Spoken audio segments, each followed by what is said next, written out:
For today's video, pupunta kami ngayon doon sa tuktok ng bundok. Yung sinasabi ng aking asawa na piso para langit daw. Kasi malapit na nga yung langit doon. Lalakarin namin yon 30 or 25 minutes. Titingnan kasi namin yung mga tinanim namin doon ng mga mais. Naalala ko yung mga panahon na bata pa ako. Malakas din ako kumain ng tubo tulad ng anak ko. Sabi ng aking ama noon, kumain kami daw ng maraming tubo para kikinis yung aming ngipin. At saka mga katamheart, ito talaga yung pinakapaborito ng tatay ko na paglinis ng ngipin. Tapos yung pantutpest namin asin lang, kaya grabe napakakintab talaga ng ngipin namin. Parang pinapalinis namin every week. Kapag hindi kami noon kumakain ng tubo, ay pinapalo kami ng papa namin. Naalala ko yung mga panahon na kumakain ako ng tubo, parang 10 years old, ako 11 years old. Tapos nakakain ako ngayon lang talaga, promise. Masarap sa pakiramdam na may naalala ka ng mga panahon na buhay pa ang papa mo. Kapag may paborito ang mga magulang mo para sa'yo, kapag naalala mo, nakakaiyak talaga. Ito kasi madalas ang siniserve sa amin ng papa namin kapag galing siya ng bukid. Masakit isipin pero ganun talaga ang buhay. Masarap talaga balik-balikan ng mga panahon na buhay pa ang ama at may nagawa kang kabutihan sa kanila.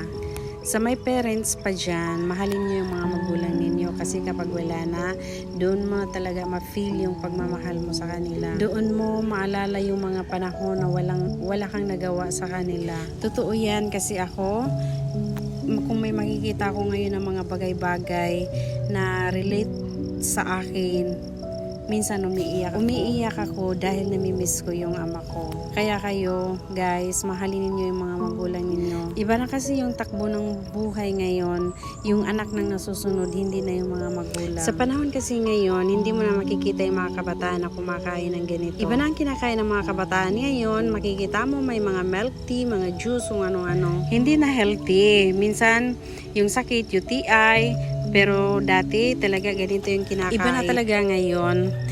Ito, marami talaga yan, walang kumakain. Nakakain lang yan kapag nandito kami sa bukid.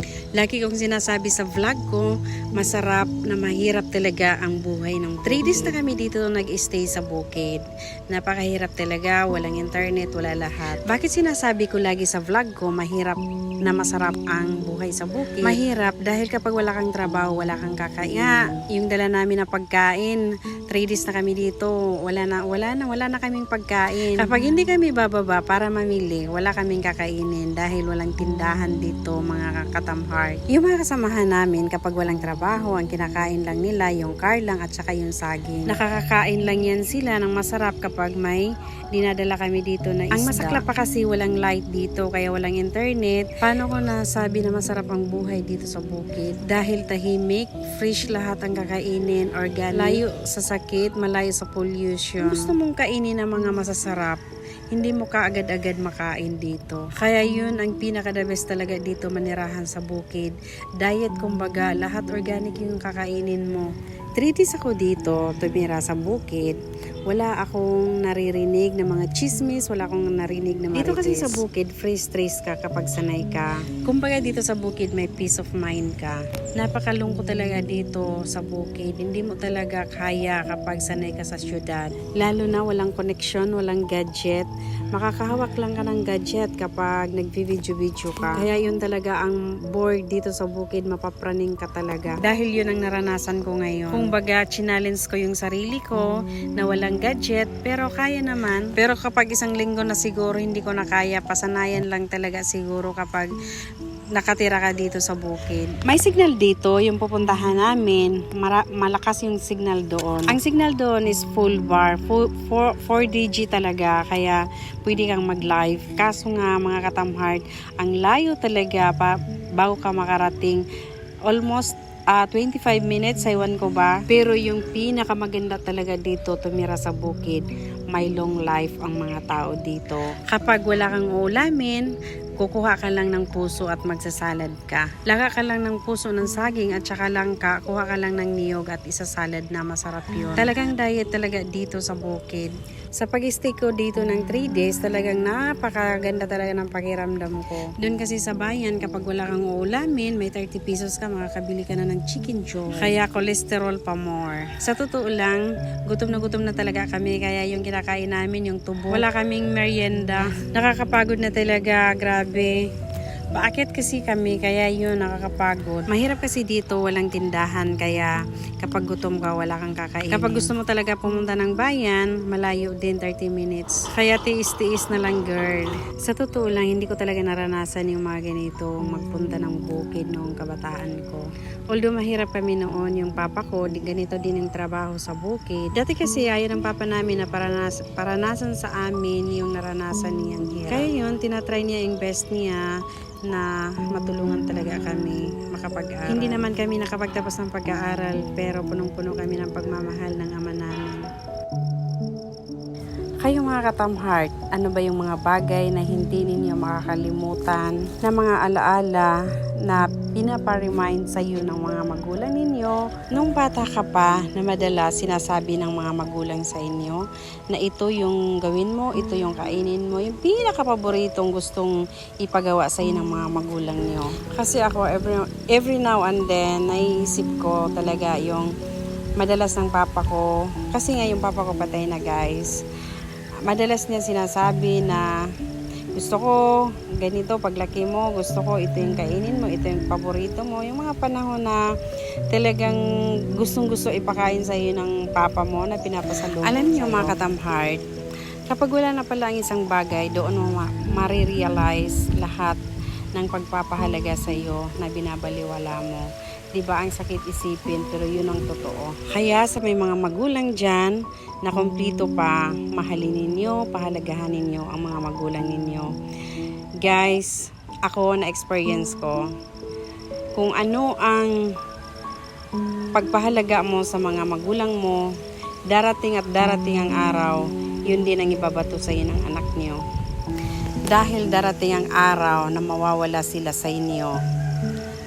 Yung mga kabutihan na ibinigay mo, yun ang babaunin mo habang buhay. Dahil masarap talaga magmahal sa mga magulang. Alright mga katamheart, fast forward tayo, guys. Napakaganda ng view, napakaganda ng tanawin. Ito yung pinakapaborito kong lugar. Minsan yan hindi mo makakita dahil punong-puno yan ng ulap, mga katamheart. Napakalamig dito. Minsan kapag may mga time na grabe kakapal talaga ng ulap dyan, masarap magmuni-muni at tumingin doon sa napakalayong lugar at napakagandang nature.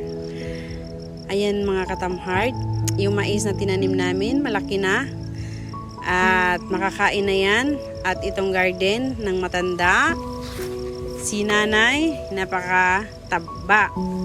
Ayan, punong-puno yan ng sweet potato, yung kamuti ba. May signal dito, 4G. Malakas yung signal, pwede kang mag-live. Kaso nga lang, hindi ako nagpupunta dito madalas dahil nga matirik. Nakakahangak. Tingnan nyo mga katamheart, nadulas ako. Napakasakit ng puwit ko, kahit nadulas ako, yung tubo hindi ko talaga binitawan. Masarap dito mamasyal, sa totoo lang. Nakakagaan ng pakiramdam.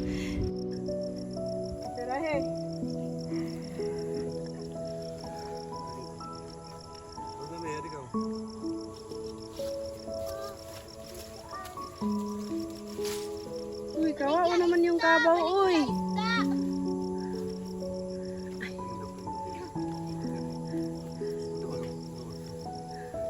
Ay, sakay lang ha. Sige.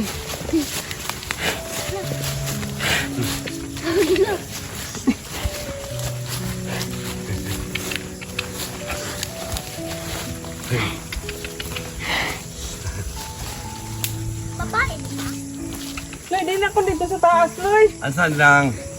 Para mabigyan mo yan kung kagandahan ng kanatin mga tinanim.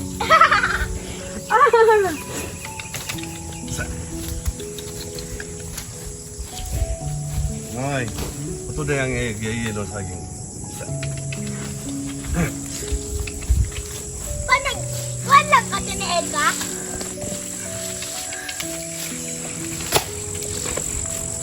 Wah. Pak. Sige. Baba na kay Kaloy sa Karabaw. Ah, nagplaster na inoon.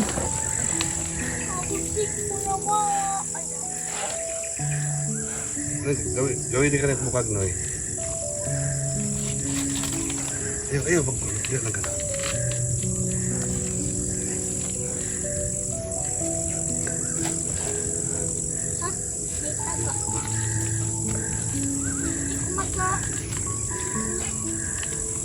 Unsa bababa ka o? Tanaw lang. Ha? Tanaw lang. Sikira mahulog ka o. Pagkati ba yan? Ato. Masa ka pa? Na! Sikira maano sana ka mahulog ka. Natawa talaga ako ng ganito. Ha ha ha ha ha ha.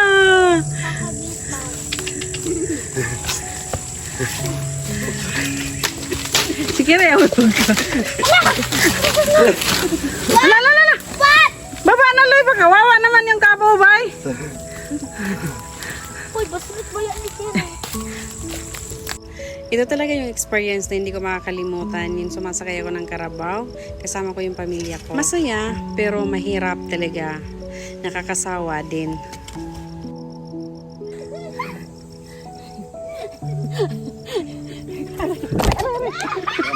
Ano? Aray? Bilat ni.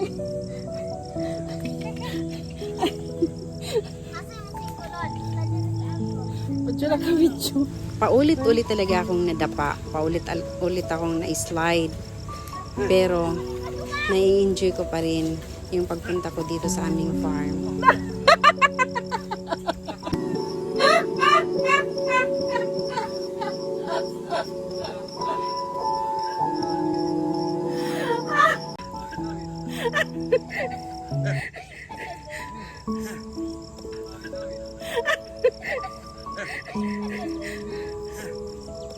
Aray.